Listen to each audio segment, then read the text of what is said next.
നമസ്കാരം, ഞാൻ ഡോക്ടർ അനിറ്റ്, പാല മാർസ്ലിവ മെഡിസിറ്റിയിൽ ഫിസിക്കൽ മെഡിസിൻ ആൻഡ് റീഹാബിലിറ്റേഷൻ വിഭാഗത്തിൽ സേവനം അനുഷ്ഠിക്കുന്നു. ഞാൻ ഇന്ന് സംസാരിക്കുന്നത് സ്പാസ്റ്റിസിറ്റി എന്ന് പറയുന്ന ഒരു പ്രോബ്ലത്തിനെ കുറിച്ചാണ്. ബ്രെയിൻ ഇഞ്ചുറിയിലും സ്പൈനൽ കോഡ് ഇഞ്ചുറിയിലും, ബ്രെയിൻ ഇഞ്ചുറി എന്ന് പറയുമ്പോൾ അത് സ്ട്രോക്ക് കൊണ്ടുണ്ടാകുന്നതാകാം, അല്ലെങ്കിൽ എന്തെങ്കിലും ബ്രെയിൻ ട്യൂമറിന്റെ പാർശ്വഫലമായിട്ടുള്ളതാകാം, ഇല്ലാന്നുണ്ടെങ്കിൽ മൾട്ടിപ്പിൾ സ്ക്ലറോസിസ് പോലുള്ള അസുഖങ്ങളുടെ ഭാഗമായിട്ടാകാം. സെറിബ്രൽ പാൽസി ഉള്ള ആളുകളെല്ലാം ഇത് കണ്ടുവരുന്നു. മസിൽസ് ടൈറ്റ് ആകുന്ന ഒരവസ്ഥയാണിത്.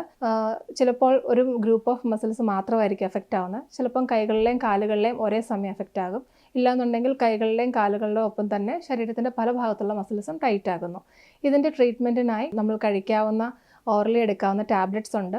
ഒരു പർട്ടിക്കുലർ ഗ്രൂപ്പ് മാത്രമാണെങ്കിൽ മസിൽസിൽ ഡയറക്റ്റായി കൊടുക്കുന്ന ഇഞ്ചെക്ഷൻസ് ഉണ്ട്. ഒരു വിഭാഗം ഗ്രൂപ്പ് ഓഫ് മസിൽസ്, കാലുകളിലെ പല മസിൽസും ഒരേ സമയം എഫക്റ്റ് ആവുന്നുണ്ടെങ്കിൽ ചില ഞരമ്പുകൾ കൊടുക്കുന്ന ഇഞ്ചെക്ഷൻസും ഉണ്ട്.